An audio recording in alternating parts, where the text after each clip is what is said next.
রাসূল সাল্লাল্লাহু আলাইহি ওয়াসাল্লাম বলছে তাকে যে এই প্রশ্ন করা হবে, তাদেরকে যখন এই প্রশ্ন করা হবে, সেই ব্যক্তি বলবে হা হা লাদ্রি, হাই হাই আফসোস, আমি তো উত্তর দিতে পারি না, আমি উত্তর দিতে পারি না। এতটা যথেষ্ট আযাব পাওয়ার জন্য। কিন্তু ফেরেশতার এবার প্রশ্ন শুনেন, এটার জন্য বলছি এত দূর। ফেরেশতার প্রশ্ন কি? ফেরেশতা বলছে তাকে ওলা দাঁড়াইতা ওলা তারাইতা, আরে তুমি কোরআন না হয় পড়া জানতা না, ডামুডাবাসী জালসার আয়োজন করেছিল, তুমি শুনোনি? বাক্য পরিবর্তন করছি না, আপনার মনে হবে আপনাকে ডাকার জন্য কথা বলছি না, আল্লাহি আল্লাহ রসুল সাল্লাল্লাহু আলাইহি ওয়াসাল্লাম এভাবে বলছে ওলা দাঁড়াইতা ওলা তারাইতা, তুমি পড়োনি শোনোনি? যারা দোকানে বসে আছে তারা কি করে শুনবে কথা? তারা কি বুঝবে কবরে আযাব কি করে হয়?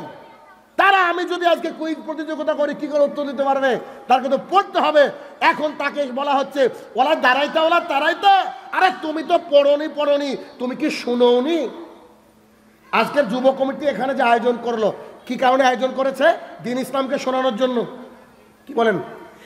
তো তারা যে দ্বীন ইসলামকে শোনানোর জন্য আয়োজন করেছে, হুবহু এই বাক্যটা কবরে তাকে জিজ্ঞাসা করা হবে ওরা দাঁড়াইতা ওলা তারাইতা, আরে তুমি পড়োনি শুনোনি বুঝোনি, তুমি কি কোথাও শুনোনি? তখন সে বলবে হা হা লাদ্রি।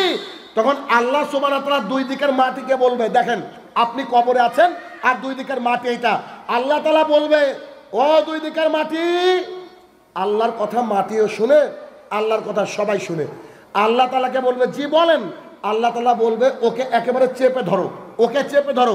দুই দিকের মাটি ধেসে এমন ভাবে চেপে ধরবে, রাসূলুল্লাহ সাল্লাল্লাহু আলাইহি ওয়াসাল্লাম বলেন হাত্তা তাকতালি পাদলাহু, ডান পাজরের হাড় বাম পাজরের হাড় যেমন করে মিশে গিয়ে কষ্ট পাবে, তেমন করে মাটি তাকে চাপ দিবে। কোথায়? কবরের মধ্যে। ওলা দাঁড়াইতা ওলা তারাইতা, তুমি পড়োনি তুমি শোনোনি। যারা শুনবে না তাদের এই অবস্থা হবে কবরে, এখন মরলে এখনো। হাদিস তো সহিহ বুখারী মুসলিমের। বলেন কি করে পরিবর্তন করবেন? রাস্তা আছে কি? গোটা পৃথিবীর যেই কাজ থাক না কেন, যদি দ্বীন ইসলামের কোনো মজলিস হয়, ওখানে এসে আপনাকে যোগদান করতে হবে, এটা জরুরি। এটা জরুরি। কেন? কি কারণে জরুরি? আপনি যদি একটা বাক্য না বুঝতে পারেন, তারপর এখানে এসে বসতে হবে। একজন সৌদিয়ানকে জিজ্ঞাসা করা হচ্ছে, আরে শাহ মতিউর রহমান মাদানী হাফেজাহুল্লাহ, তিনি বাংলায় বক্তৃতা দিচ্ছেন, দার্স দিচ্ছেন। তো সৌদিয়ানকে জিজ্ঞাসা করছেন লেসানটা ইজলিসে না, আপনি এখানে কেন বসে আছেন? আপনি তো বাংলা বুঝেন না, আপনি বসে থেকে ফায়দা কি? তো তখন উনি হাদিস শোনাচ্ছেন। আবু হুরায়রা রাদিয়াল্লাহু তাআলা আনহু বলেন রাসূলুল্লাহ সাল্লাল্লাহু আলাইহি ওয়াসাল্লাম বলেছেন, কোন ব্যক্তি যদি দ্বীন শিক্ষার উদ্দেশ্যে কোন দিকে তার রাস্তাকে বাড়িয়ে দেয়, কোন দিকে রাস্তা ধরে, আল্লাহ তাআলা তার জান্নাতে যাওয়ার সহজ রাস্তা বলে দেন। জি, আরেকটু বুঝাই। আজকে যতজন লোক এখানে আছেন, আগামীকালকে এই মাঠে আসবেন কি কেউ? গতকালকে এসেছেন? তো আজকে আপনারা কেউ একটু মোড়ে চা খেতে যেতেন, স্ত্রীর সাথে গল্প করতেন, ছেলে মেয়েকে পড়তে বসাতেন, মানে এক একজনের এক এক রাস্তা ছিল কি ছিল না? সবারই রাস্তাটা ঘুরে এসেছে আপনার এই কি বলবো এটা, মানে স্কুল মাঠে, তাই না? তো সবারই রাস্তা যে স্কুল মাঠে আসলো, এর পেছনে কারণ কি? কোরআন এবং সুন্নাহকে জানবো, তার মানে দ্বীন শিখতে। এবার হাদিস বুঝেন। রাসূলুল্লাহ সাল্লাল্লাহু আলাইহি ওয়াসাল্লাম বলছেন, কোন ব্যক্তি যদি দ্বীন শিক্ষার উদ্দেশ্যে কোন রাস্তাটাকে বেছে নেয়, চা খেতে যেতে পারতাম কিন্তু রাস্তা ওদিককে ত্যাগ করে মাঠে, স্কুল মাঠে, কেন? দ্বীন শিক্ষা হবে। স্ত্রীর সাথে গল্প করতে পারতাম, রাস্তা ছিল বাড়ির সোজা, রাস্তাকে আনলাম স্কুল মাঠে। আল্লাহ তাআলা বলছেন, রাসূল সাল্লাল্লাহু আলাইহি ওয়াসাল্লামকে বলছেন, তুমি বলে দাও যে তারা যদি দ্বীন শিক্ষার উদ্দেশ্যে এখানে আসে, আমি আল্লাহ তাআলা জান্নাতের তো অনেক রাস্তা আছে, তার মধ্যে একটা সহজ রাস্তায় বান্দাকে ছেড়ে দেব। হাদিস শেষ হয়নি। রাসূলুল্লাহ সাল্লাল্লাহু আলাইহি ওয়াসাল্লাম বলেন, সেই ব্যক্তি যদি দ্বীন ইসলাম শিখতে আসে, প্রত্যেকটা ধাপের বিনিময়ে একটা করে গুনাহ ক্ষমা করে দেওয়া হয়। প্রত্যেকটা ধাপের বিনিময়ে একটা করে নেকি দিয়ে দেওয়া হয়। ফেরেশতা মণ্ডলীকে বলা হয়, ফেরেশতা যাও আজকে ওই মোড়ের হাটে যাও, তো আজকে জলসা আছে, ওরা দ্বীন ইসলামকে চর্চা করতে যাবে, ওদের পায়ের তলে তোমার সম্মানিত পাখা বিছিয়ে দাও। জি, আপনারা যতজন হেঁটে এসেছেন কেউ মাটিতে হেঁটে আসেননি, হয়তো আপনি আমি বুঝতে পারিনি, সবাই আমরা ফেরেশতার ডানার উপরে ভর করে এসেছি। জনাব, আপনাকে কি বোঝাতে সক্ষম হচ্ছি ফেরেশতার ডানা কি? রাসূল সাল্লাল্লাহু আলাইহি ওয়াসাল্লাম একটা ফেরেশতার বয়ান দিতে গিয়ে বলছেন, একটা ফেরেশতা আকাশে এক পা আর জমিনে এক পা, তাহলে ফেরেশতা কত ছোট? কথা কি বুঝেননি? একটা ফেরেশতা এক পা দিয়েছে আকাশে, এক পা দিয়েছে জমিনে, তাহলে ফেরেশতা কত বড়? অত বড় সম্মানিত ফেরেশতা দিয়ে কি করেছে? আপনার আদেশ পালনের জন্য আল্লাহ তাআলা বলেছে, যাও তাদের পায়ের তলে তোমার সম্মানিত পাখা বিছিয়ে দাও। রাসূলুল্লাহ সাল্লাল্লাহু আলাইহি সাল্লাম বলেন একই হাদিসে, তারপরে সেই ব্যক্তির জন্য আসমানে যত জীব রয়েছে, আল্লাহর জমিনে যত জীব রয়েছে, সমুদ্রের মধ্যে যত মাছ রয়েছে, সবাই তার জন্য মাগফিরাতের দোয়া করতে থাকে। এটা হচ্ছে মাহফিলের ফজিলত। এবার আপনি আমাকে দেখান, পৃথিবীর গোটা পৃথিবীকে যদি একদিনে কিনে বেচে কোটি কোটি মিলিয়ন ডলার লাভ করি, এই জলসা শুনে যত লাভ হবে, এটা কি হবে নাকি? তাহলে ওই ব্যবসায়িক বোকা, ওই দোকানদার বোকা 5-10 টাকা 20 টাকা বা 500 টাকা লাভের জন্য এত সুন্দর একটা মাহফিলকে ত্যাগ করে, দ্বীন ইসলাম জানাকে ত্যাগ করে, তাদের কবরে এরকম পরিস্থিতি হবে। কি ভয়াবহ পরিস্থিতি হবে! বলছিলাম আলোচনার বিষয় ঈমান ও তার প্রয়োজনীয়তা। যে সম্পদ আপনি আমি অর্জন করি দিনরাত পরিশ্রম করে, এই সম্পদকে একদিন রেখে চলে যেতে হবে, পরপারে আল্লাহ তাআলার কাছে চলে যেতে হবে। আমাদের কোনো সম্পদ আমাদের কোনো কাজে আসবে না, অতটুকুই কাজে আসবে যতটুকু আমরা আল্লাহ সুবহানাহু ওয়া তাআলার জন্য ছেড়ে গিয়েছি আল্লাহর জমিনে, অর্থাৎ যেটুকু দান করে গেছি। এই বাদ বাকি এগুলো আমাদের কি কাজে লাগবে? কি বলেন? ওই যে দোকানদার আজকে বসে আছে, উনি যাই করুক না কেন, ওর কোনো কাজ নাই, যত টাকা দান করবো অতটুকু কাজে লাগবে, বাদ বাকি কাজে লাগবে। আসেন এবার বুঝি, আল্লাহর জমিনে, আল্লাহ তাআলার জমিনে সবচেয়ে দামি সম্পদের নাম হচ্ছে ঈমান। দামি সম্পদের নাম কি? এখন বাংলাদেশের সবচেয়ে কোটিপতি মানুষ, মাল্টি মিলিয়নারি আরবপতি মানুষ এখন মারা গেল, ওনার সব আছে, দেশ বিদেশে বাড়ি আছে, ব্যাংক ব্যালেন্স আছে, গাড়ি আছে, শুধুমাত্র আশহাদু আল্লা ইলাহা ইল্লাল্লাহ ওয়া আন্না মুহাম্মাদার রাসূলুল্লাহ এই বাক্যটা নাই। বলেন তো কোথায় যাবে? একেবারে স্পষ্ট, সবাই জানেন। আল্লাহর জমিনে সবচেয়ে বড় জিনিস হচ্ছে ঈমান। আমাদেরকে ঈমান সম্পর্কে জানতে হবে কি হবে না? নিশ্চিত জানতে হবে, এবং ঈমানের ক্লিয়ার একেবারে কনসেপ্টকে ক্লিয়ার করতে হবে। যদি কনসেপ্ট ক্লিয়ার না থাকে, ভুল ঈমান যদি আমাদের অন্তরে আমরা গেঁথে নিয়ে যাই, তারপরে আমাদের থাকার জায়গা হবে জাহান্নাম। অতএব সাবধান। আসেন, রাসূলুল্লাহ সাল্লাল্লাহু আলাইহি সাল্লামকে আমরা জিজ্ঞাসা করলাম, আল্লাহ রাসূল সাল্লাল্লাহু আলাইহি সাল্লাম, ঈমান কাকে বলে? What is the definition of ঈমান? ঈমানের সংজ্ঞা কি? রাসূলুল্লাহ সাল্লাল্লাহু আলাইহি সাল্লাম আমাদেরকে বললেন, যাও মুসলিম শরীফ, আবু হুরায়রা রাদিয়াল্লাহু তাআলা আনহু বলেন, অনেক সাহাবী হাদিস বর্ণনা করেছেন, এমন কোন কিতাব নাই যে কিতাবে এই হাদিস বর্ণনা হয়নি।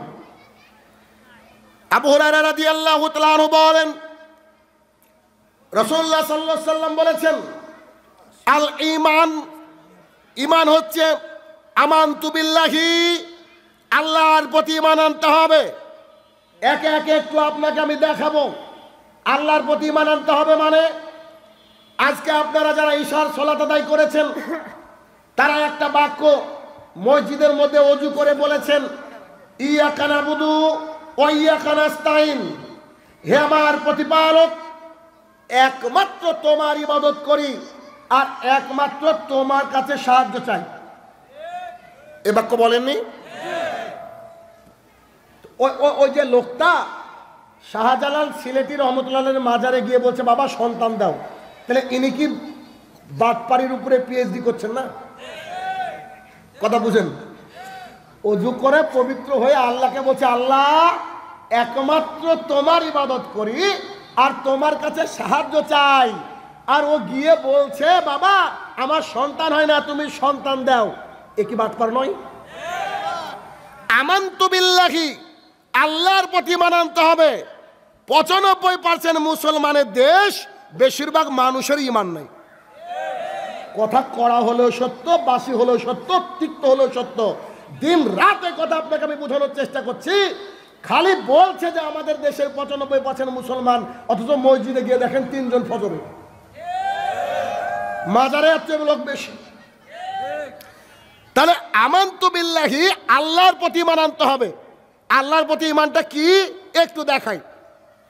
রাসূল সাল্লাল্লাহু আলাইহি ওয়াসাল্লাম সাফা পাহাড়ের উপরে উঠেছেন, উঠে মক্কাবাসীকে বলছেন, ও মক্কাবাসী, জি বলেন, আমি একটা কথা বলতে চাই, আপনারা কি আমার কথা মেনে নেবেন? তো মক্কাবাসী বলছে, বলেন কি? আপনার মতো ভালো মানুষ কেউ নাই দুনিয়াতে, যত মানুষ আমরা দেখেছি আপনার মতো সত্যবাদী কেউ নাই, আপনি খুব ভালো মানুষ, আপনি বললেই বাক্যটা মেনে নেওয়া যায়। তখন ওখান থেকে বলছে, কুলু লা ইলাহা ইল্লাল্লাহ তুফলিহুন। হাত কোথায় বাঁধতে হবে এটা বলেননি, আশাপ রেখে চাকরি চলবে কি এটা বলেননি, মাজারে যাওয়া যাবে কি এতদূর আলোচনা আসেনি। শুধুমাত্র মুহাম্মদ সাল্লাল্লাহু আলাইহি ওয়াসাল্লাম একটা বাক্য বলেছেন, কি? কুলু লা ইলাহা ইল্লাল্লাহ তুফলিহুন। তোমরা যদি এই বাক্যটা বলতে পারো, লা ইলাহা ইল্লাল্লাহ, তাহলে তোমরা বেঁচে যাবা। লা ইলাহা ইল্লাল্লাহ বললে বেঁচে যাবা। এরকম জনতা দাঁড়িয়েছিল, আর রাসূল সাল্লাল্লাহু আলাইহি ওয়াসাল্লাম এখানে বলছেন, দৃশ্যটা দেখাচ্ছি আপনাকে। যখনই বাক্যটা শেষ হয়েছে, চাচা, পাড়া প্রতিবেশীর চাচা আবু লাহাব উঠে দাঁড়িয়ে বলছে, বাপরে বাপরে বাপরে বাপ, কত বড় সাহস গো! বলছে যে লা ইলাহা ইল্লাল্লাহ, একে এখনই হত্যা করতে হবে, নাহলে গ্রাম ছাড়া করতে হবে। দেখেন আমানতু বিল্লাহি কত কঠিন। খালি একটা বাক্য বলেছে, আল্লাহ ছাড়া কোনো মাবুদ নেই। আবু জেহেল, উতবা, সাইবা বুঝতে পেরেছে, তার মানে লাত, মানাত, উজ্জা, হবল, 360টা মাবুদ, একটা চলবে না গো। এক আল্লাহকে মানলে কি চলে না? 360টা মাবুদ চলে না। আপনার আমার মাবুদ কত? সবারই একজন, কি নিশ্চিত? একেবারে কনফার্ম? আচ্ছা, আপনার আমার তো আছে, আছে হিন্দুদেরও মাবুদ এক। দলিল আশহাদু আল্লা ইলাহা ইল্লাল্লাহ ওয়া আন্না মুহাম্মাদার রাসূলুল্লাহ। এই বাক্যটা বললে মানুষ মুসলমান হয়, কালেমা। হিন্দুদেরকে হিন্দু হতে গেলে তাদের একটা ব্রহ্মসূত্র রয়েছে। এই ব্রহ্মসূত্রটা কি? একাম ব্রহ্মা দেউতা নাস্তে নাস্তে নিহিনি কিঞ্চন। ভগবান একজন, দ্বিতীয় কোনো ভগবান নাই, একটুকু নাই।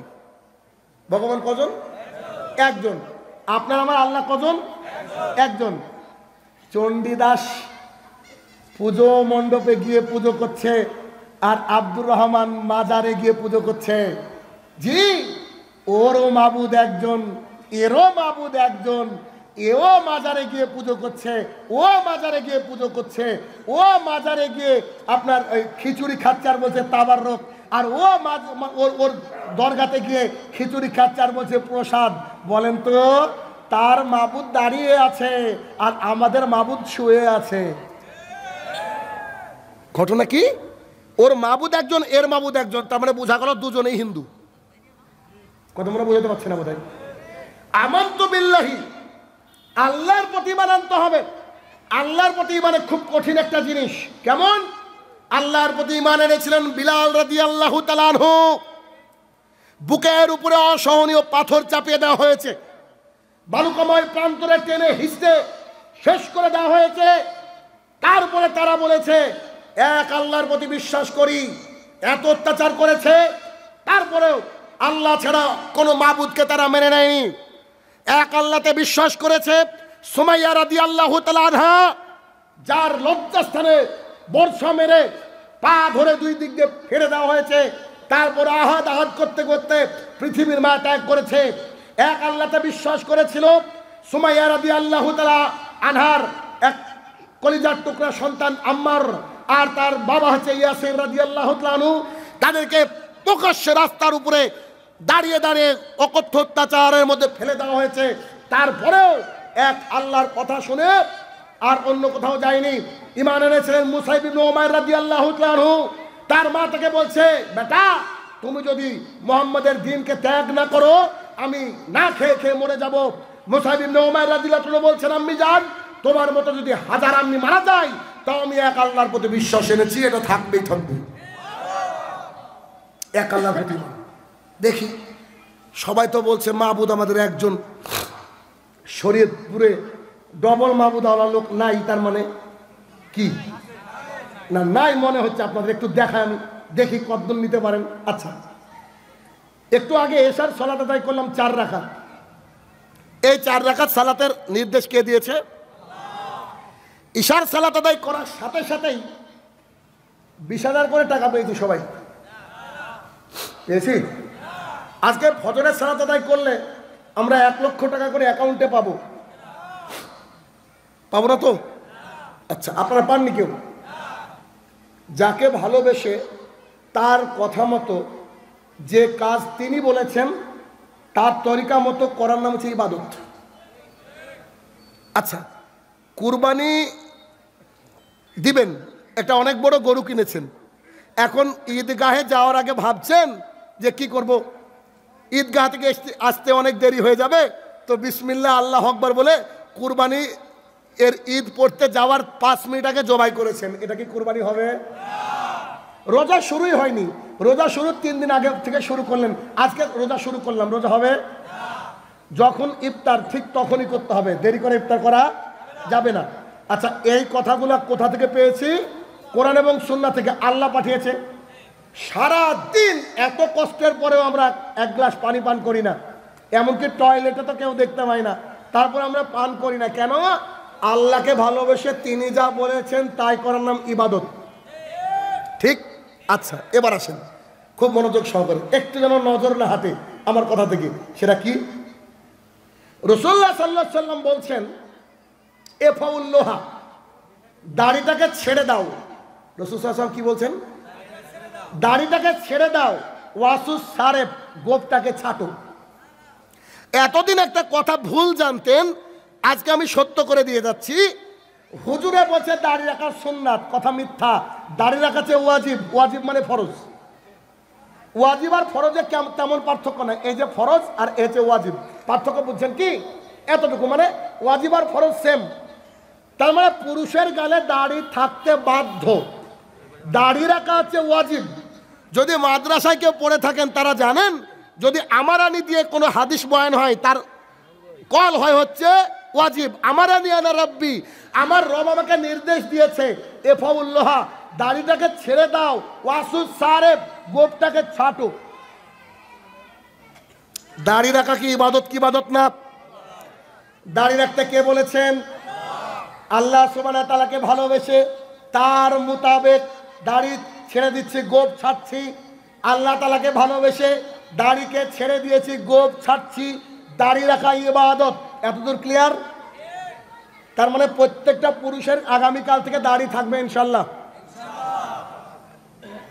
এবার কথা আপনার সাথে, আগামীকালকে সকালবেলায় উঠে স্ত্রীকে বলছেন, শোনো ও পলির মা, বলছিলাম শাইনুর রহমান যে কথা বলে গেল গো, দাড়ি তো আর চাষা যাবে না, তো দাড়ি রাখা নাকি ফরজ, এ কথা বলে গেল।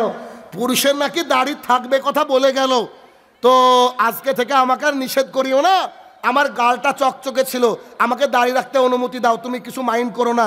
দাড়ি রাখলে তো আসলে ভালো লাগে, আমি দাড়ি রেখে দিচ্ছি, আজকের পর থেকে কিছু মনে করিও না। এই বাক্য যেই বলেছে অমনি পলির মা উঠে বলছে, বাজারের উপরে আসলেন, এসে গালটাকে চকচক করে চেয়েছে বাড়িতে গেলেন। একবার বলেন তো, একবার বোঝার চেষ্টা করেন তো, কারুর কোনো আদেশকে ভালোবেসে সে যা বলল সেইভাবে মেনে নেওয়ার নাম হচ্ছে ইবাদত। আমি আমার স্ত্রীকে খুশি করে তার আদেশ মতো গালটাকে চেয়েছে বেটা ছেলে থেকে মেয়ে ছেলে হয়ে গেলাম, এটা হচ্ছে ইবাদত। তার মানে তারা যার আগামী দিন থেকে দাড়ি চাচবে, ওদের আল্লাহ একটা না, ওদের আল্লাহ এক, ওদের আল্লাহ 2 নম্বর আল্লাহ চোরা স্ত্রী। কষ্ট পাচ্ছেন? যেটা বাস্তবতা এটা বলছি, কারণ পৃথিবীর বুকে দৃশ্যমান এটাই একটা জিনিস যেটা কবরে যাওয়ার সময় নিয়ে যাব, বাদ বাকি আমার পোশাকটা আমাকে দেওয়া হবে না। অতএব বর গোলামি বাদ দেন, স্ত্রী গোলামি বাদ দেন, গোলাম হবে একমাত্র আল্লাহ তাআলার। আমরা সবাই আল্লাহর গোলাম। অতএব আমাদের মাবুদ এক, আমাদের স্ত্রীকে এইভাবে রেডি করতে হবে। আর আমি আপনাকে দায়িত্ব নিয়ে বলছি, যাদের দাড়ি নাই, ওয়াল্লাহি আল্লাহর কসম করে বলছি, আপনি যদি দাড়ি আমাদের মতো রাখতে পারেন, তার মানে দাড়ির তলা ছাটা উপর ছাটা এসবগুলো যদি বন্ধ করে দেন, খালি গোপটাকে ছাটেন, দাড়িকে ছেড়ে দেন, আপনার চেহারার মধ্যে থেকে নূর বেরোবে, নূর। স্ত্রী চুমু বেশি দুটো খাবে, দুটো বেশি খাবে, বুঝলেন নেই? এটা আল্লাহর তরফ থেকে একটা ভালোবাসা। দেখেন যতজনের দাঁড়িয়ে আছে ওদের চেহারার দিকে তাকালে ভালো লাগে। আপনি নিজেকে সালমান খান ভাবছেন, আপনাকে শয়তানে সাইজ করে রেখেছে, এর দ্বিতীয় রাস্তা নেই, কিন্তু ছেড়ে দিতে হবে, একেবারে ছেড়ে দিতে হবে। একটু আগে যে বললাম আমানতু বিল্লাহি, আল্লাহর প্রতি ঈমান আনতে হবে, তাহলে আমি আমার স্ত্রীর কথা শুনে যদি কাজ করি, ইবাদত হয়ে গেল, স্ত্রীকে আমার মাবুদ হচ্ছে না? তার মানে আমানতু বিল্লাহি, আল্লাহর প্রতি ঈমান আনতে হবে। আল্লাহর প্রতি ঈমান যদি আল্লাহর জমিনে মানুষ এই একটা বাক্য মেনে নিত, আল্লাহর কসম করে বলছি আল্লাহর জমিনে কোনো কোথাও কোনো মাজার থাকতো না। কেন? সবচেয়ে বড় মাধ্যম হচ্ছে সালাত। সালাতে গিয়ে আল্লাহর দরবারে মানুষ চাইতো, অথচ মানুষ গিয়ে চাইছে মাজারে। যতজন মানুষ মাজারে গিয়ে চাইবে, এরা সবাই মুশরিক, এরা মরে গেলে থাকার জায়গা জাহান্নাম। অতএব নিজের ভেতর থেকে পরিষ্কার করেন, অন্তর থেকে পরিষ্কার করেন। কারণ রাসূল সাল্লাল্লাহু আলাইহি ওয়াসাল্লামের মাজারে, মানে ওটা একটা মাজার বানিয়েছে মানুষ, মাজার মনে করে যে আল্লাহ রাসূলের মাজার তৈরি আছে, আমাদের কি হবে না? হুজুরের গিয়ে একবার দেখেন, একবার দোয়া করেন, পুলিশে দেখবেন কি করে আপনাকে। একবার রেডি আছে, আপনি দাঁড়াতে পারবেন না। একটু যদি হাত তোলার চেষ্টা করেন, হাতে লাঠি আছে, হাতে মারবে আর বলবে হাদি হাত হারাম, ইয়াল্লা ইয়াল্লা রো বাররাও, এরকম করবে তারা। চলো চলো চলো, এখান থেকে চলো। কেউ গিয়ে থাকলে বাস্তবতা জিজ্ঞাসা করে নিন, আমি হক বলছি নাকি মিথ্যা বলছি।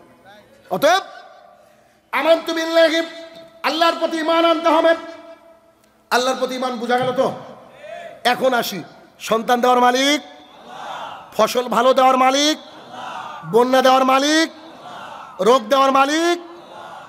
তো রোগ দেওয়ার মালিক তো হুজুরের কাছ থেকে তাবিজ নিলেন যে? রোগ দেওয়ার মালিক যদি আল্লাহ হয়, হুজুরের কাছে গিয়ে তাবিজ নিলেন কেন? মুসনাদ আহমদ 4 নম্বর খণ্ড 256 নম্বর পৃষ্ঠা, রাসূল সাল্লাল্লাহু আলাইহি ওয়াসাল্লাম বলেছেন, মান আল্লাকা তামিম ফাকাদ আশরাকা। কোন ব্যক্তি যদি কোনো কিছু ঝুলাই লটকাই, এ ব্যক্তি শিরক করলো, এ ব্যক্তি শিরক করলো। অতএব তাবিজ থাকলে কি করতে হবে? খুলে ফেলতে হবে। তাবিজের উপরে তাওয়াক্কুল করে মারা গেলে শিরক করে মারা গেলেন। আর শিরক করে কোনো ব্যক্তি যদি মারা যায়, তার থাকার জায়গা জাহান্নাম। আমি বলছি না, বলছে কোরআন, সূরা নিসা সূরা নম্বর 4 আয়াত নম্বর 48 এবং 116। সাবধান হতে হবে। আচ্ছা, একটু আগে শুরুতে বলেছিলাম যে আল্লাহ তাআলা বলছে মানুষ হচ্ছে পশু, তার চেয়ে নিচ। মনে পড়ছে বাক্যটা?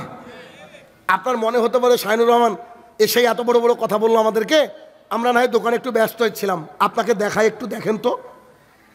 এই শরীয়তপুরে গরুর বাচ্চা হয়ে দেখেছেন না? গরুর বাছুর, বাছুর বলেন তো, বাচ্চা হয়ে দেখেছেন? বিড়ালে বাচ্চা দেয়, বিড়ালে, মুরগিতে, ছাগলে, কুকুরে। পৃথিবী বাদ দেন, শরীয়তপুরের কোনো মানুষ কি এমন দেখেছেন নাকি কোনো একটা কুকুর মাজারে গিয়ে বলছে বাবা মা সন্তান না, সন্তান দাও? বলে? মানে একটা কুকুরও বুঝে তাওহীদ কি, একটা কুকুরও জানে ওর মাবুদকে। অথচ আমরা এই 2 পায়া কুকুর, আমরা জানি না যে আমাদের মাবুদকে। যদি আমাদের মাবুদকে জানতাম, তাহলে জাকারিয়া আলাইহিস সালামের মতো ওই যে মারিয়াম আলাইহিস সালামের কাছে অক্সিজনাল ফ্রুট দেখে দোয়া করেছিলেন আল্লাহ। জাকারিয়া আলাইহিস সালাম দোয়া করেছেন, দেখেন আশ্চর্য দোয়া। তিনি বলছেন, হে আমার প্রতিপালক, আমি বার্ধক্যের শেষ প্রান্তে পৌঁছে গিয়েছি। বার্ধক্য মানে কি বুঝেন তো? বুড়ো, বুড়োর আবার শেষ প্রান্ত মানে বুঝছেন? বার্ধক্যের শেষ প্রান্তে পৌঁছে গিয়েছি। আমার মাথার চুল সবগুলা পাকা, আমার শরীরের হাড়গোড় দুর্বল, আমার স্ত্রী বান্ধা, বাঁধা, কি বলেন আপনারা? বাচ্চা হয় না তাকে বন্ধা বলেন। আমার স্ত্রী বন্ধা, আল্লাহ আপনি আমাকে বাচ্চা দেন না। আশ্চর্য হয় না? ও নিজে বলছে আমার স্ত্রীর বাচ্চা হবে না, আমার হাড়গোড় শেষ, চুল পেকে গিয়েছে, কালকে পরশু দিন মরে যাবো মনে হয়, আল্লাহ বাচ্চা দেন না। আল্লাহ তাআলা বলছে ঠিক আছে, আমি তোমাকে একটা বাচ্চার সুসংবাদ দিলাম, আর ওই বাচ্চার নাম আল্লাহ তাআলা নিজে রাখলেন ইয়াহিয়া। তো তার বাচ্চা দিতে পারলে আল্লাহ আপনার আমার বাচ্চা দিতে পারে না? নিশ্চিত পারে। তবে তিনি যেমন করে ভরসা করেছিলেন, ঠিক তেমন করে আমরা আল্লাহর উপরে ভরসা করতে পারি না।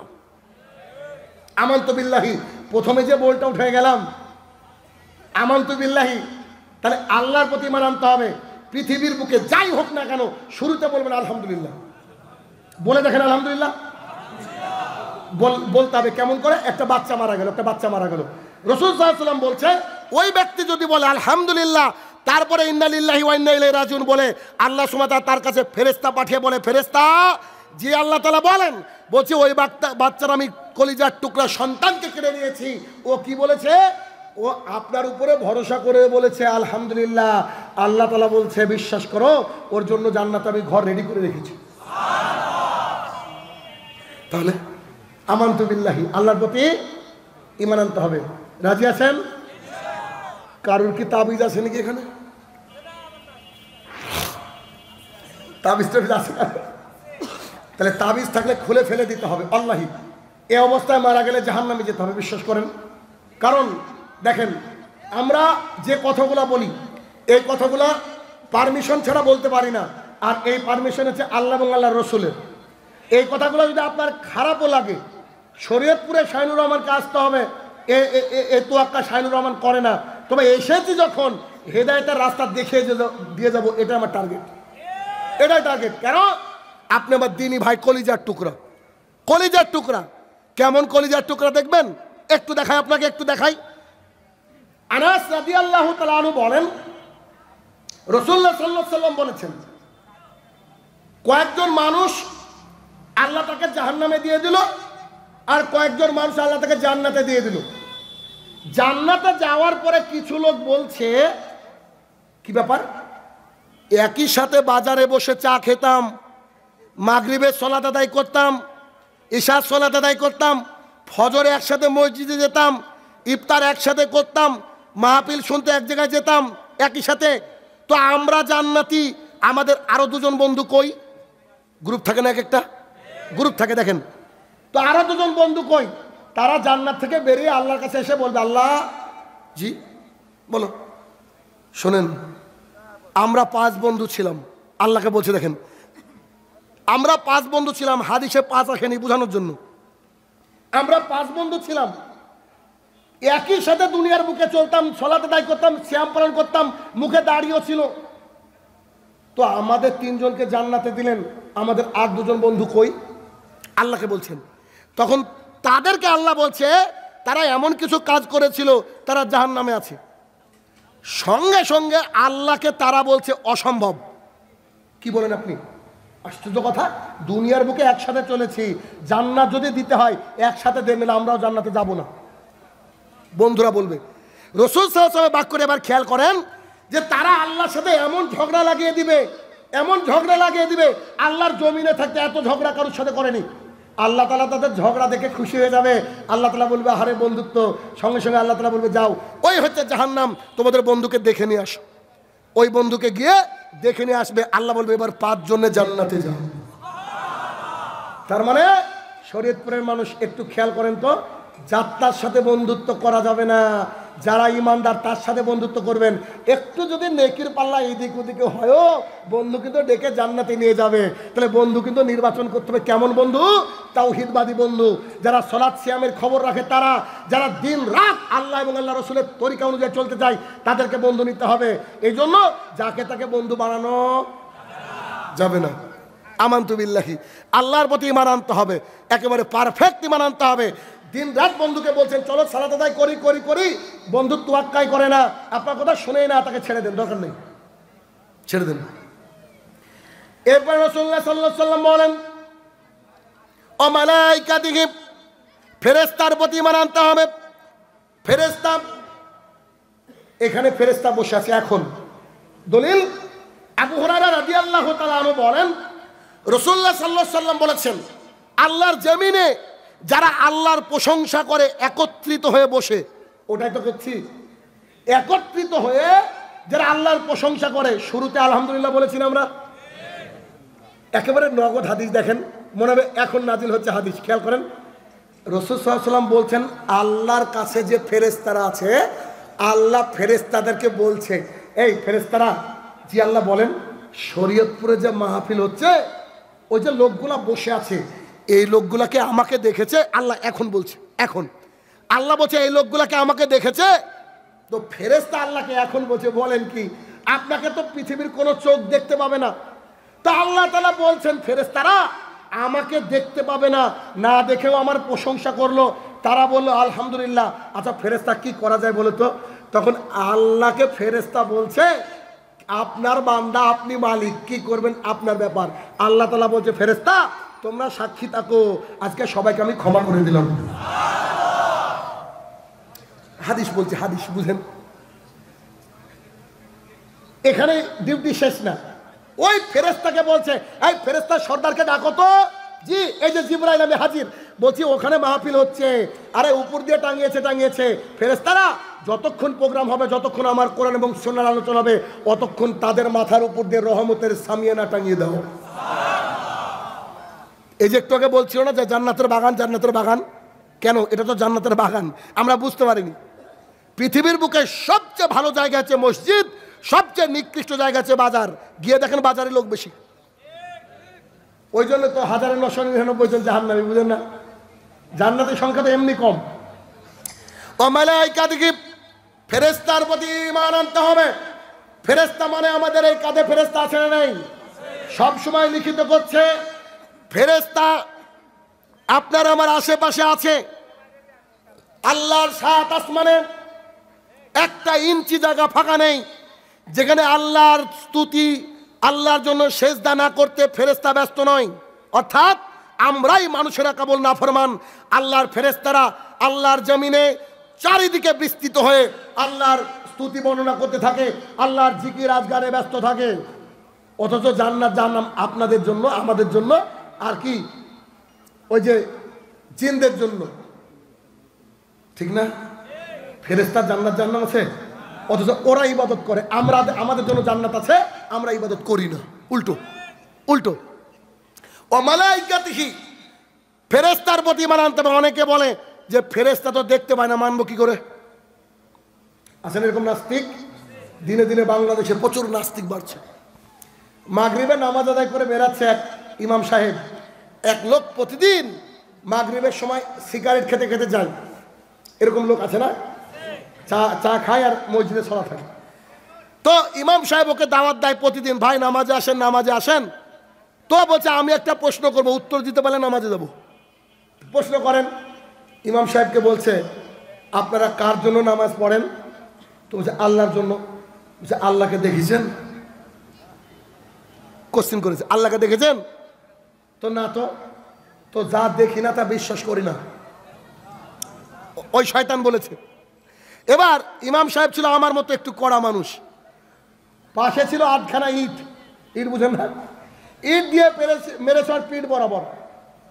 ওর কিন্তু চরম ব্যথা লেগেছে। ও গিয়ে কোর্টে কেস করেছে, এটা গল্প, তার মধ্যে মানে শিক্ষার কি, কোর্টে গিয়ে কেস করেছে। এবার কেসের ডেট হয়েছে। ইমাম সাহেব যারা যারা যাওয়ার গিয়েছে, উইটনেস বক্সে ওই ব্যক্তি দাঁড়িয়ে আছে। জজ সাহেব এভাবে হাতুড়ি নিয়ে বলছে, কই ইমাম সাহেব কোথায়? ইমাম সাহেব হাতে ইট নিয়ে চলে গেছে। বুঝেননি? ইমাম সাহেব ইট নিয়ে চলে গেছে। তো ইমাম সাহেব ইট নিয়ে গেছে। এখন জজ সাহেব বলছে যে দেখেন আপনি ইমাম সাহেব, আলেম মানুষ, সম্মান করি, আবার কোর্টে গেছেন ইট নিয়ে। বুঝে দরকার তো আছে, এমনি তো আনেনি, দরকার আমার আছে। তো নাস্তিককে বলছে বলো তোমার প্রশ্ন। তো বলছে আমার 3টে প্রশ্ন, উত্তর দিক, আর না হলে আমাকে মেরেছে তার জরিমানা দিক। 3টি প্রশ্ন কি? 1, যাকে দেখি না তাকে বিশ্বাস করি না, আল্লাহকে দেখি না, আল্লাহকে বিশ্বাস করি না। 1 নম্বর বলেছে। 2, আগুনের তৈরি হচ্ছে মানুষ, এই জিন, আর আগুনের তৈরি হচ্ছে জাহান্নাম। মানুষ আর জিনের জন্য যদি জান্নাত আর জাহান্নাম হয়, মানুষ তো পুড়লো সব ঠিক আছে, তবে জিনকে আগুনের তৈরি, আবার আগুনের জাহান্নামে কি করে পোড়াবে? কত বড় বিজ্ঞানী চিন্তা করেছেন। আগুনের তৈরি জিনিস দিয়ে আগুনে কিছু হবে না, যুক্তি তো ঠিক আছে, খারাপ নাই। 2, আর কোনো প্রশ্ন আছে কি? জি, আর একটা প্রশ্ন আছে কি? সব কিছুই নাকি আল্লাহর ইশারা ছাড়া বলে হয় না। আপনারা বলেন গাছের পাতা পড়তে আল্লাহর ইশারা লাগে, যেদিন আল্লাহর ইশারা হবে ওই দিন আমি নামাজ পড়ব, ও বলেছে। এবার ইমাম সাহেবকে বলছে, ইমাম সাহেব আপনার উত্তর দেন। ইমাম সাহেব বলছে উনাকে আমি মেরেছি। ওই লোক বলছে জি। কোথায়? পিঠে। তো আপনার কি ব্যথা হচ্ছে নাকি? জি। যা দেখি না তা বিশ্বাস করি না, ব্যথা দেখান। বুঝেননি? জজ সাহেবও বেকুব, গোটা মানুষ বেকুব। আরে ব্যথা তো দেখানো যায় না। তো ব্যথা কি দেখানো যায় নাকি? জি, আমার আল্লাহ আছে, দেখা যায় না। দলিল উত্তর হয়ে গেল, আমরা তুমি ব্যথা দেখো, আমি আল্লাহকে দেখাচ্ছি। এক নম্বর। আচ্ছা, আপনাকে কি দিয়ে মেরেছি? ইট দিয়ে। ইট কিসের তৈরি? মাটির তৈরি। আর আল্লাহ তাআলা কোরআনে বলছে মানুষও মাটির তৈরি। তো মাটির তৈরি জিনিস দিয়ে মাটির তৈরিকে মেরেছে, লেগেছে খুব। তো বলছে জি। ওইভাবে আল্লাহ তাআলা জিনকে জাহান্নামের মধ্যে দিবেন, জিনও শাস্তি পাবে। এরপর বলছে 3 নম্বর প্রশ্ন, আল্লাহর ইশারা ছাড়া বলে কিছু হয় না। ইমাম সাহেব বলছে আল্লাহর ইশারায় মেরেছি, হয়তো আল্লাহর ইশারা আবার আসছে, আবার চাপাবো। তখন বলছে ঠিক আছে, কাল থেকে নামাজ পড়বো। কথা বুঝেন কিনা? অনেক নাস্তিক আছে এরকম কথা বলে যে ফেরেশতাকে দেখি না, অথচ ফেরেশতা নাকি আছে। তা তুমি কি বাতাসকে দেখতে পাও, হাওয়া দেখতে পাও? আল্লাহর জমিনে অনেক কিছু আছে যা আমরা দেখতে পাই না, কিন্তু ওটাকে আমাদেরকে বিশ্বাস করতে হয়। অক্সিজেন দেখা যায় নাকি? করোনার সময় 8,000 10,000 টাকা খরচ করেও অক্সিজেনের সিলিন্ডার পাওয়া যায়নি। কই তখন তো তুমি প্রশ্ন করনি যা দেখতে পাওয়া যায় না তা নিব না। আমানতু বিল্লাহি, আল্লাহর প্রতি ঈমান আনতে হবে। ওয়া মালাইকাতিহি, ফেরেশতার প্রতি ঈমান আনতে হবে। ওয়া কুতুবিহি অথবা ও রাসূলিহি, রাসূলের প্রতি ঈমান আনতে হবে, যে কোনো একটা নেই। ও রাসূলিহি, রাসূলের প্রতি ঈমান আনতে হবে। আমাদের নবী শেষ নবী, এইটাকে মনে প্রাণে বিশ্বাস করে তিনি যা দিয়ে গিয়েছেন তাই আমাদেরকে মেনে নিতে হবে। হাদিস বুখারীর উরওয়া ইবনে মাসউদ রাদিয়াল্লাহু তাআলা আনহু বলেন, আমি তখন কাফের, বেদিন, বেঈমান ছিলাম। একটা চুক্তি স্বাক্ষরের জন্য আমি রাসূল সাল্লাল্লাহু আলাইহি ওয়াসাল্লামের কাছে গেলাম। আমাদের এলাকার লোক তাকে মানুষ নবী হিসেবে মেনে নিয়েছে। তিনি গিয়ে কিছু দৃশ্য দেখলেন।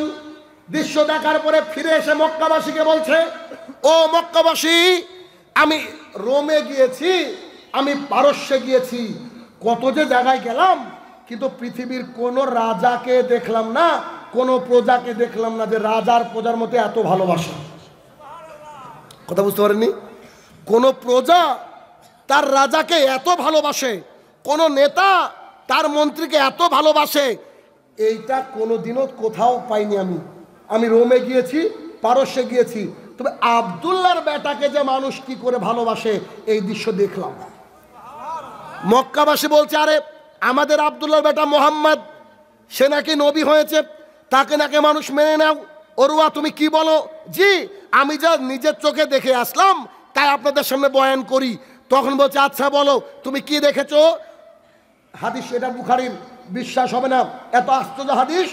তখন তিনি বলছেন, আমি দেখলাম রাসূল সাল্লাল্লাহু আলাইহি ওয়াসাল্লাম যখন থুতু নিক্ষেপ করছিলেন, থুতু, সাহাবায়ে কেরাম তিনি আর থুতুটাকে হাতে নিয়ে নিজের গালে মুখে গায়ে মাখছিলেন। সুবহানাল্লাহ।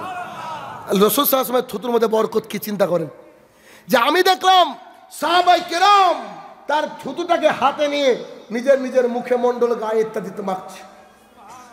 তারপর আমি দেখলাম তিনি যখন কাউকে কোনো আদেশ করছেন, কোনো কাজের হুকুম করছেন, সবাই একে অপরের মধ্যে প্রতিযোগিতা শুরু করে দিয়েছে।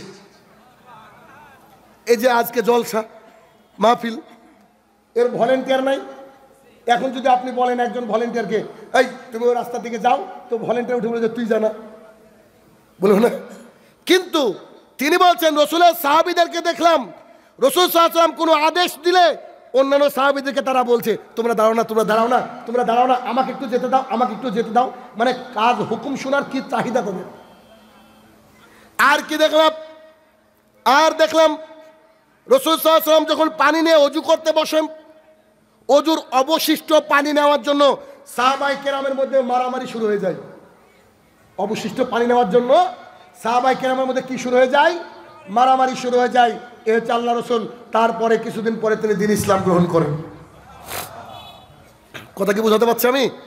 তার মানে রসুলকে মেনে নিতে হবে। আল্লাহ সুবহানাহু ওয়া তাআলা কোরআনুল কারীমের মধ্যে বলছেন, আতিউল্লাহ, আমাকে তোমরা মেনে নাও, ওয়া আতিউর রাসূল, আমার নবীকে মেনে নাও, ওয়ালা তুবতিলু আমালাকুম, আমাকে এবং আমার নবীকে মেনে যদি তোমরা কোনো ইবাদত করো তোমাদের ইবাদতগুলো বাতিল। তার মানে তোমরা যদি তোমাদের ইবাদতকে আমার কাছে দিতে চাও, আমি আল্লাহ বলে দিলাম আমাকে এবং আমার রাসূলকে মেনে নাও। আল্লাহ সুবহানাহু ওয়া তাআলা কোরআনুল কারীমের মধ্যে বলেন, কুল ইন কুনতুম তুহিব্বুনাল্লাহ, তোমরা কি আল্লাহকে ভালোবাসতে চাও? আমরা তো সবাই আল্লাহকে ভালোবাসতে চাই। তখন আল্লাহ সুবহানাহু ওয়া তাআলা বলে দিচ্ছেন যে তোমরা কি আল্লাহকে ভালোবাসতে চাও? এই কথা বলার পরে আল্লাহ নিজে বলছেন, তোমরা যদি আমাকে ভালোবাসতে চাও আমার নবীকে অনুসরণ করো, ফাত্তাবিউনি, আমার নবীকে অনুসরণ করো। তোমরা যদি আমার নবীকে অনুসরণ করো আমি আল্লাহ তোমাদেরকে ঘুরে ভালোবাসবো, আর আমি আল্লাহ যাকে ভালোবাসবো তার পেছনের গুনাহগাতাকে সব গুনাহকে আমি ক্ষমা করে দেব। তাহলে আল্লাহকে ভালোবাসতে গেলে কাকে ফলো করতে হবে? রাসূল সাল্লাল্লাহু আলাইহি ওয়াসাল্লামকে। এই জন্য বললাম যে রাসূল সাল্লাল্লাহু আলাইহি ওয়াসাল্লাম যা বলে গিয়েছেন তাই কি করতে হবে? আমাদেরকে পুঙ্খানুপুঙ্খ মেনে নিতে হবে। কেমন করে মেনে নিতে হবে? যেমন করে সাহাবায়ে কেরাম মেনে নিয়েছেন। আনাস রাদিয়াল্লাহু তাআলা আনহু বলেন, আমরা একবার রাসূল সাল্লাল্লাহু আলাইহি ওয়াসাল্লামের পিছনে সালাত আদায় করছিলাম, অনেকের পায়ে জুতো স্যান্ডেল ছিল। জুতা স্যান্ডেল পায়ে দিয়ে নামাজ পড়া জায়েজ যদি জুতা স্যান্ডেলের তলায় কোনো নোংরা না থাকে, কনফার্ম থাকেন তবে। আবার মসজিদে ঢুকে যাইন না, রাস্তায় হাঁটতে হাঁটতে ঢুকে গিয়েছেন। অনেক সময় শীতকালে বাড়িতে চপ্পল পরি না আমরা, স্যান্ডেল কি বলেন ওগুলা আপনারা? হাওয়াই পন্স এগুলো পরেন না? ফ্লোরটা খুব ঠান্ডা, আপনি জুতো পরে সালাত আদায় করতে পারেন, কোনো অসুবিধা নাই যদি জুতোর তলাটা কনফার্ম পরিষ্কার থাকে। এখন সাহাবায়ে কেরামের পায়ে জুতো, আল্লাহ রসুলের পায়ে জুতো, আল্লাহু আকবার, দাঁড়িয়ে গিয়েছেন সালাত আদায় করছেন। সালাতের মধ্যে রাসূল সাল্লাল্লাহু আলাইহি ওয়াসাল্লাম জুতোগুলোকে খুলে রেখেছেন। আসসালামু আলাইকুম রাহমাতুল্লাহ, আসসালামু আলাইকুম রাহমাতুল্লাহ, ঘুরে দেখছেন সাহাবীদের জুতো খুলে রাখা। আল্লাহ রসুল ঘুরে মিসকি হাসছেন আর বলছে, কি গো তোমাদের জুতো কেন খুলে রাখা?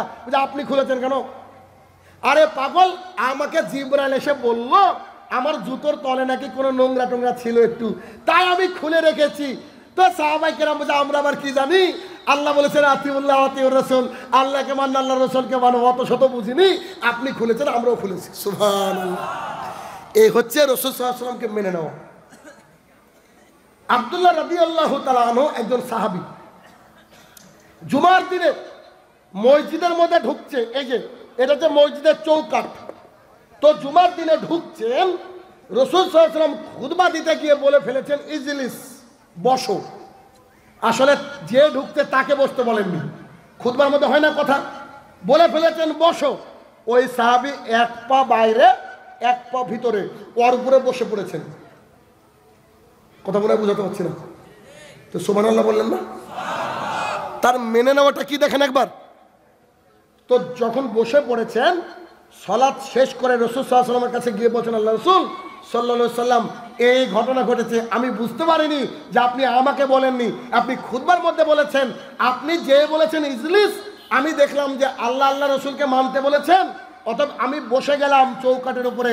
রাসূল সাল্লাল্লাহু আলাইহি ওয়াসাল্লাম তার জন্য দোয়া করতে থাকলেন।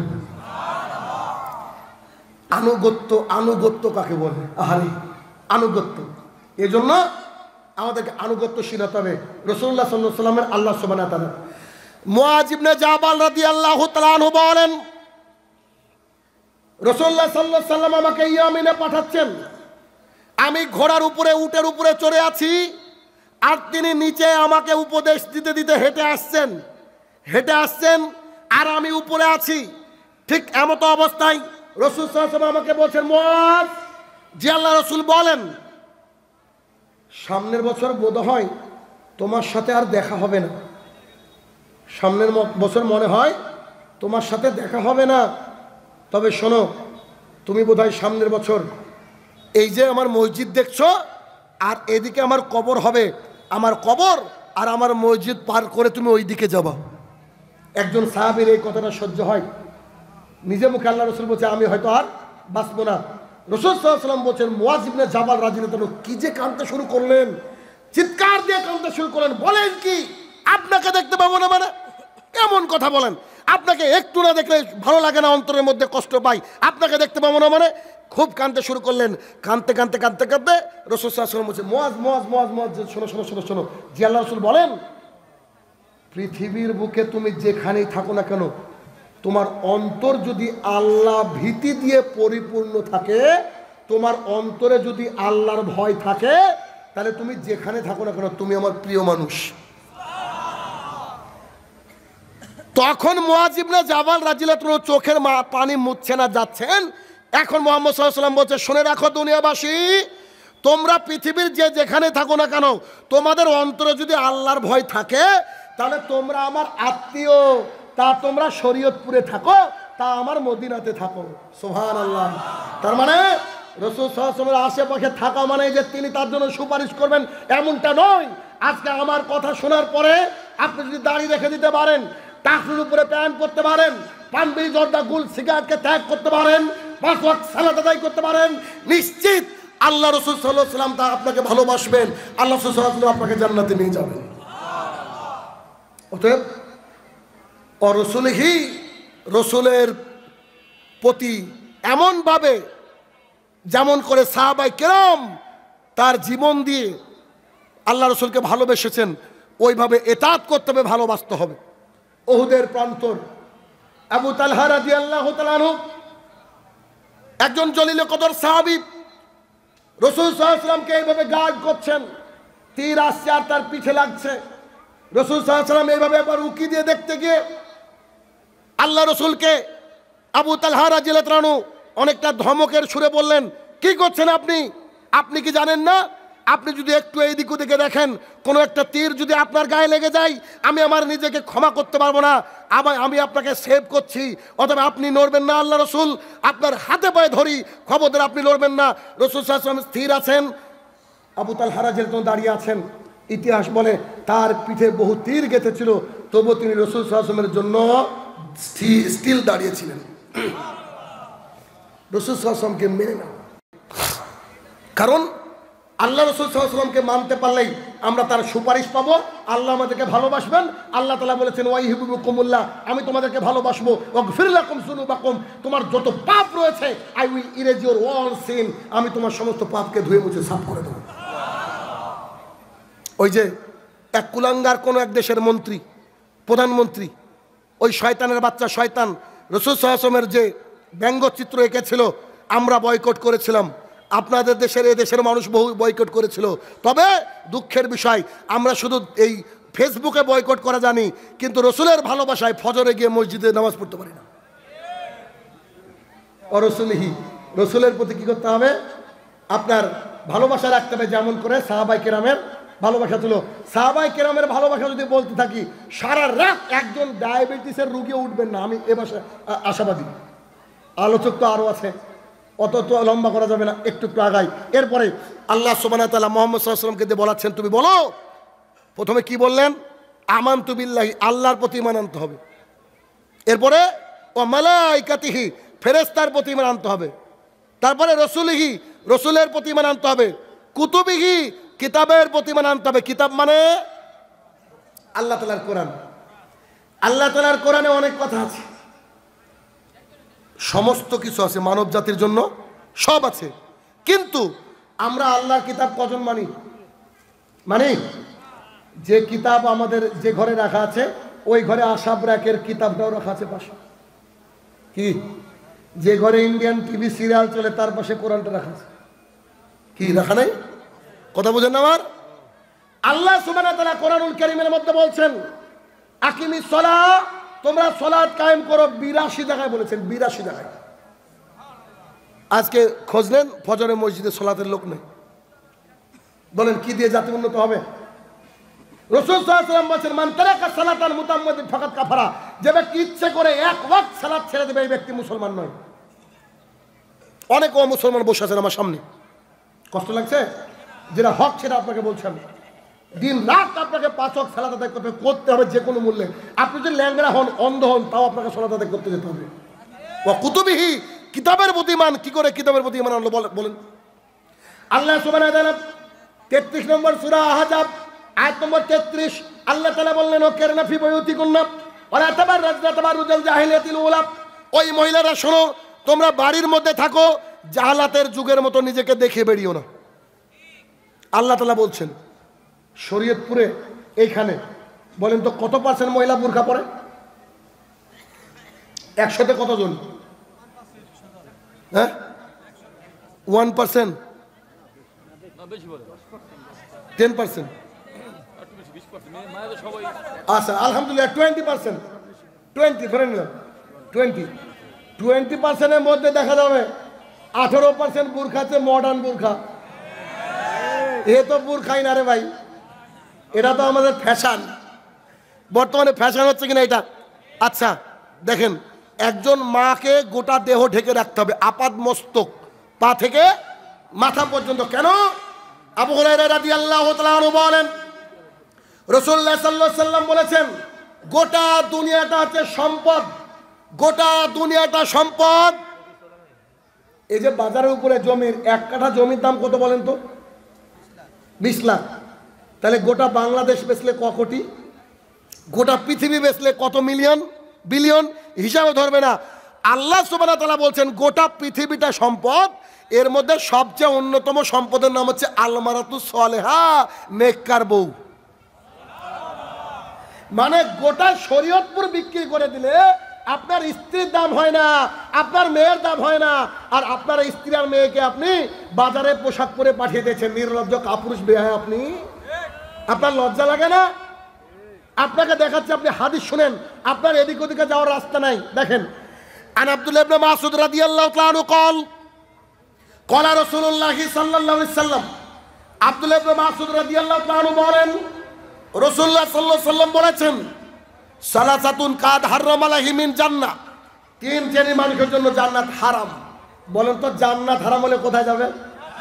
নিশ্চিত জাহান্নাম। অপশন তো জান্নাত আর জাহান্নাম। 3 শ্রেণীর মানুষের জন্য জান্নাত হারাম। 1 মুদমিনুল খামরিন, নিয়মিত পান বিড়ি জর্দা গুল সিগারেট যারা খায় তারা জান্নাতে যাবে না। হুজুর বলছে জর্দা হারাম, দলিল দেখাও।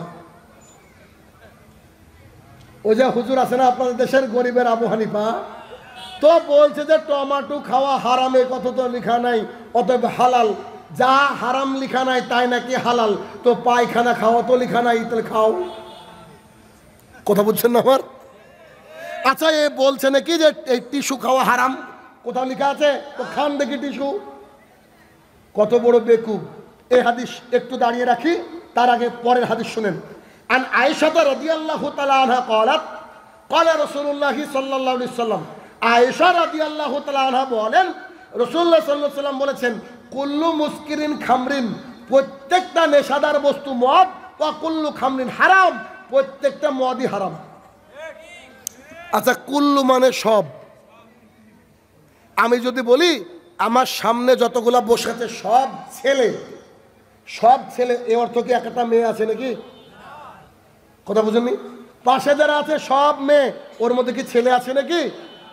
তাহলে এইখানে বলা হয় যে প্রত্যেকটা নেশাদার বস্তু কি? মদ। মদ আর প্রত্যেকটা মদই হারাম। তবে আপনাদের জন্য সুবিধা হতো হাদিসটা যদি এমন থাকতো, আন আয়েশা রাদিয়াল্লাহু তাআলা আনহা قالت قال رسول الله صلى الله عليه وسلم كل مسكر خمر الا জর্দা ইল্লা বিড়ি ইল্লা,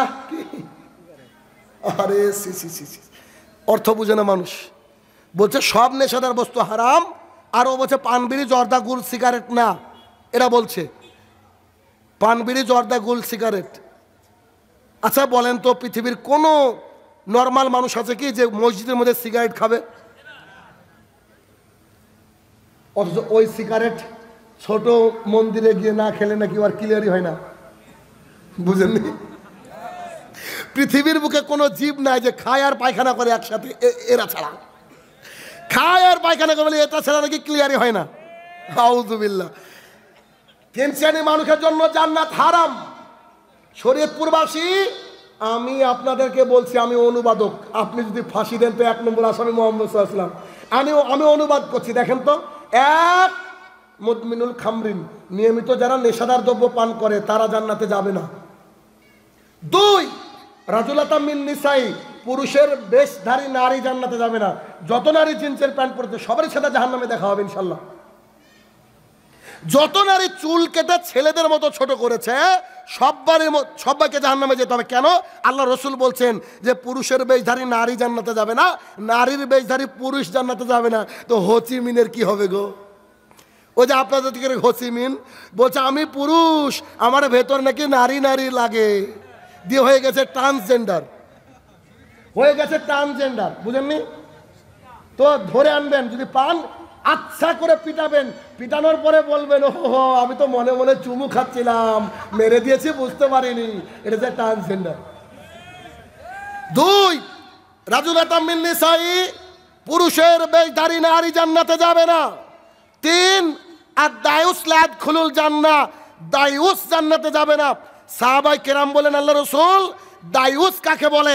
এবার মুহাম্মদ সাল্লাল্লাহু আলাইহি ওয়াসাল্লাম বলছেন আল্লাযী ইকরুফি আহলাল খাবাস, যার বাড়ির মহিলারা বেপর্দা, যার বাড়ির মেন গেট সবসময় খোলা থাকে, যার বাড়িতে দিন রাত টিভি সিরিয়াল চলে, এরা হচ্ছে দায়ুস। শাহিনুর রহমান সাহেব, আমি মক্কায় বসে দিন রাত তাহাজ্জুদ পড়ি, রাতে তাহাজ্জুদ পড়ি, দিনে সিয়াম রাখি, শেখ সুদেশের পিছনে সালাত আদায় করি।